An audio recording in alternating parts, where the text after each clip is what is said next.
उच्च श्रेणी के परिवार की हूँ, जिसको बोला जाता है ब्राह्मण समाज, जो आज के समाज में जो सर्वमान्य है, सर्वपूज्य है। मैं उस परिवार से हूँ और मैंने जिस कास्ट में शादी की है वो शेड्यूल कास्ट है। अब उसके कारण में ये दिक्कतें हुई थी कि मैंने अपने परिवार में तो छुआछूत की भावनाओं को महसूस किया, जबकि मेरे ख्याल से मैं जितना समझती हूँ किसी की भी जाति जो है उसके पिता के आधार पर होती है, लेकिन उसके बाद भी मेरे ही परिवार ने मुझे जाति से बाहर किया, ये बताते हुए कि अब मैं अछूत हो गई हूँ क्योंकि मैंने एक शेड्यूल कास्ट में शादी किया।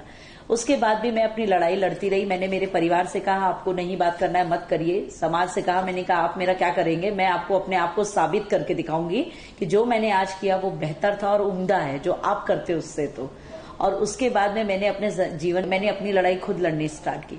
उसके बाद में मुझे एक मानव समाज का पता चला, जिसमें मैं सर्वप्रथम वहां पे जिनसे मिली थी वो वहां के संरक्षक थे, जिनका नाम है कुंजराम साहू जी, जो कि एक लोकतंत्र सेनानी है। उस दिन मुझे ऐसा लगा कि हाँ ये मेरा परिवार है, क्योंकि ये मुझे कभी बहिष्कृत नहीं करेगा, ये मुझे कभी यहाँ से हटाएगा नहीं।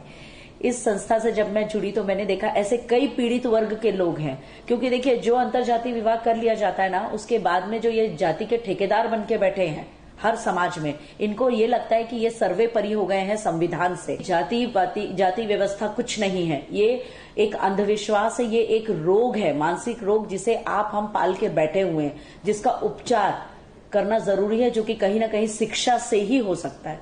और वो जो शिक्षा का स्तर है वो मुझे ऐसा लगता है कि आज भी इन लोगों में सिर्फ कागज की डिग्री पाने तक है, जो वास्तविकता होनी चाहिए वो इन लोगों में नहीं है।